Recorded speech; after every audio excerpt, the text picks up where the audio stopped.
Welcome back to the 2 Hour News Show. You are now watching our signature segment, See the Stories.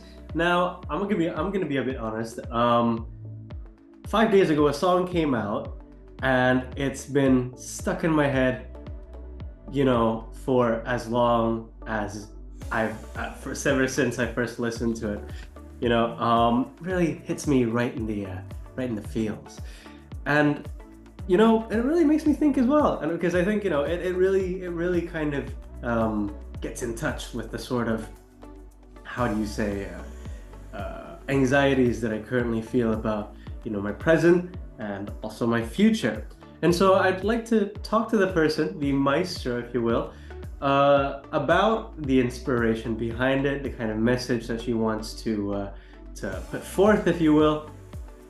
And to that, of course, we are already now connected to Stephanie Poetri, singer, songwriter, and pride of the nation. Stephanie, What?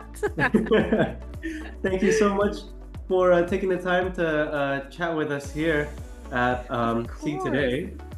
Yeah, I think we were supposed to chat like when I was back in Indonesia, but I was going through some stuff. I think I was sick as well or something, but it's nice to finally be face to face on Zoom. Yeah, I'm very sorry to hear that you weren't feeling well, but I certainly hope that you feel better now. But based on the song that you just released, it seems like you do have quite a lot of anxieties, as we all do in our generation. So what was the kind of primary inspiration, you would say, or the reason behind writing and releasing this new single named, aptly, My Hometown is Sinking? Yeah, well, it's kind of an interesting story. Like, long story short, I'm not so focused on my artist stuff anymore. I kind of am more of a writer now. I've been writing for a lot of other artists, so I told myself that if I want to put a song out, it has to have meaning. It has to mean something in 30, 40, 50 years when I'm old and I could look back and be like, "Oh, I remember this. This was at which phase of my life." And I was with my best friend, and we were working with an Indonesian producer. So already immediately, I wanted to write something about where I'm from. And I remember the conversation started with me about how, like, I was just back in Indonesia when I was supposed to meet you last time, and it kind of made me sad because it's just, every time I come home, I get sick because the air pollution is so bad, and like, it's kind of crazy how all my friends are my age and we all have similar qualms about not being able to afford a house, and like, it's just so many little things that freak us out. And it's so interesting as well because I feel like we have to be aware of that. It's good to be self-aware of the things that are affecting you, but it's also important to still be positive and find the good things, and the little victories, if you will, to keep us afloat and to keep us mentally sane. So the song's kind of like a balance of those two. Okay. So one of the lyrics that really strikes me the most was, you bought a croissant for $7. And I found that really funny because, yeah, I feel like a lot of us can relate to all of these things that you're talking about during your, in your song, but where would you say you find that sort of optimism that you mentioned earlier to kind of keep the balance and to keep yourself mentally sane? I think, we all have our own ways. For me, it's definitely my fiance. He kind of keeps me all right. He's such a good person. Like, he's probably one of the kindest people I've ever met, and it gives me hope that, like, other people can be that kind. And also, just, I try, there's so many negativity online. You're always scrolling and you always see some crazy thing. And I try to remind myself that, like, it's because, negativity sells, and in reality, it's like there's so many good things happening in the world. It just doesn't get showcased as often. So I try my best to remember that, and to remember that there's so many good people in this world, and you just have to keep reminding yourself that, like, you know, there's good still. If especially if there's good in you, then there's good in other people. Perhaps another way of putting it as well is, you surround yourself with good people, then it kind of helps to improve your little sphere as well, wouldn't it? But Exactly. yeah. Now, we obviously read your the press release for this song as well, and it mentions how it resonates with the anxieties. And I'm really sorry for going back to negativities a little bit. We'll go back to It's the all positives good. in a second, but it resonates with the anxieties of young people navigating this kind of set of global crises. So, did you have any kind of specific anxieties or concerns that you wanted to express through this track? Yeah, it was definitely global warming and like just general, you know, stuff like that freak me out a lot. I'm always thinking about it, and also just like I was talking a lot about generative AI and how bad that is for the environment, and people tend to follow trends a lot without realizing the repercussions of things. And so that kind of was something that was in the back of my mind, and also how like the system sometimes is just rigged against a lot of people. I mean, at the end of the day, like I am so privileged. Like not only am I like an apple baby, my mom's a singer, my dad's like a teacher, and he's like so awesome. I miss him. And he's great. He's doing great. Now, speaking of responsibility a little bit, here we here at Jakarta uh, really feel the title of your song. My hometown is sinking.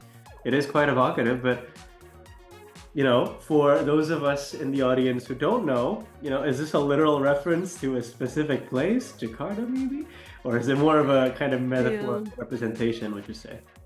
It's very interesting because a lot of people thought it was metaphorical, and I'm like, no, like that's the truth, man. Like, there's so much flooding. I mean, I remember like growing up, there's been a couple times where like, school would shut down because we couldn't make it.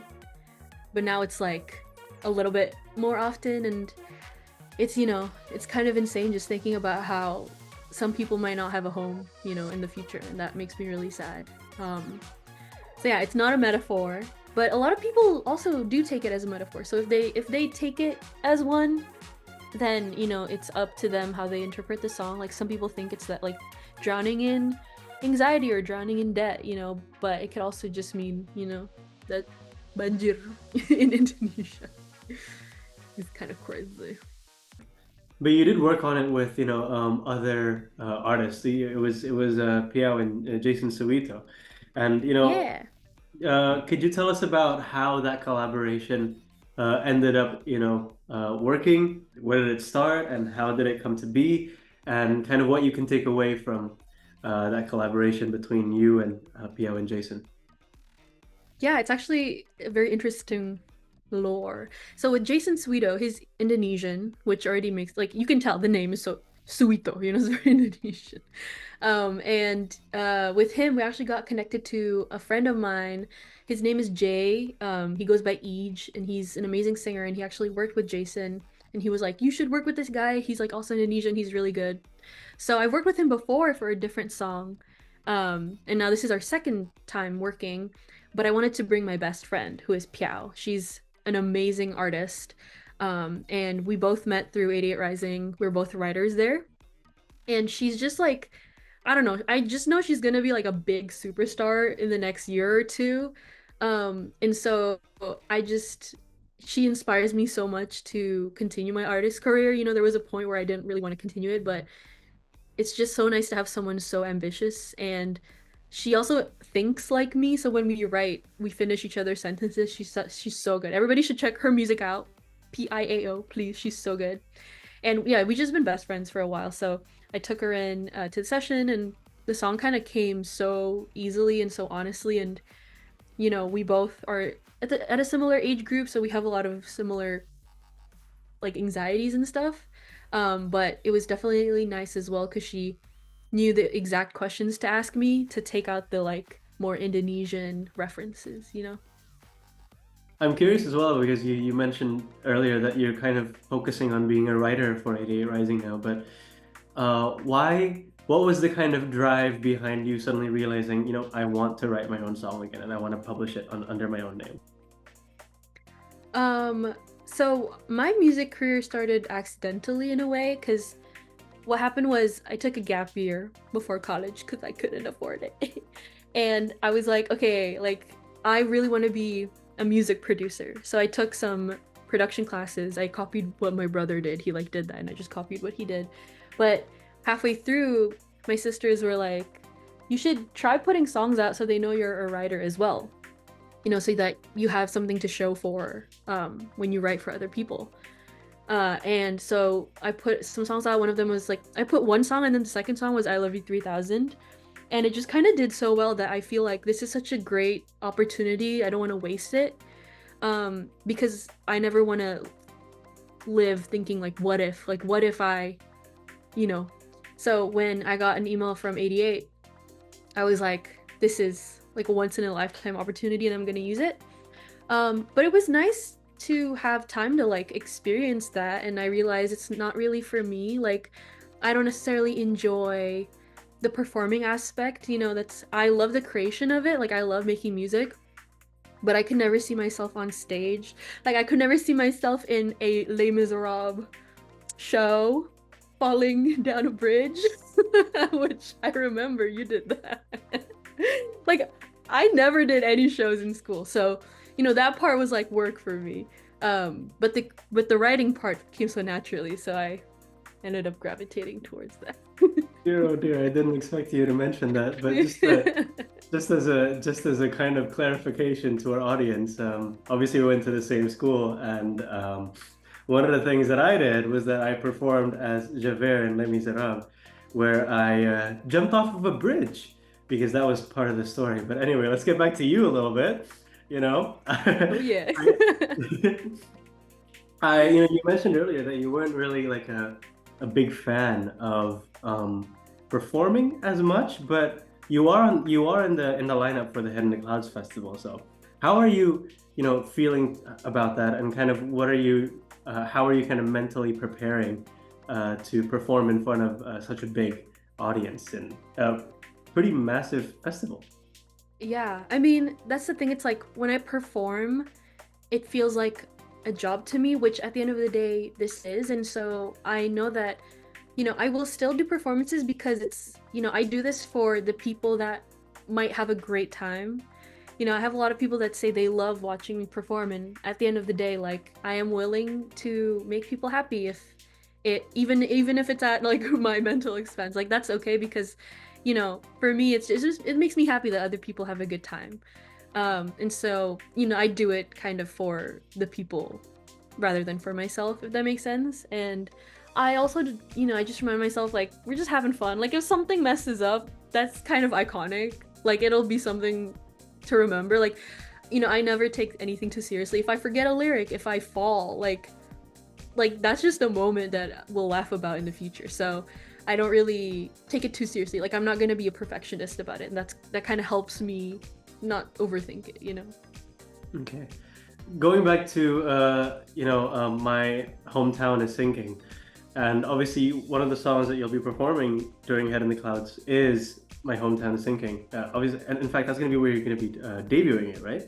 Yes, that will be. Actually, I have a show in San Francisco for, I don't know if you know what Permias is. It's like the Indonesian society, Students like Association, yeah. I have one, so it'll be like an acoustic set, but like a full on like drummer, electric guitar. That will be a Head in the Clouds.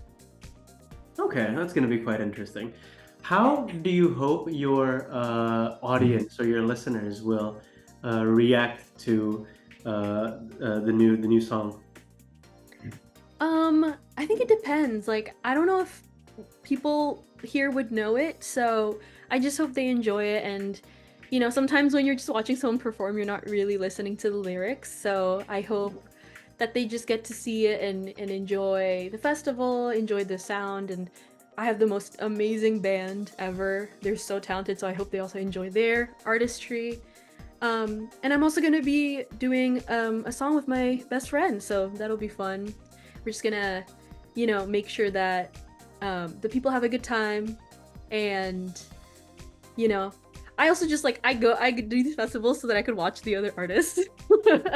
Like, I'm just gonna enjoy the other sets too, No, yeah, I totally understand. Well, Stephanie, thank you so much for taking the time to speak with us once again.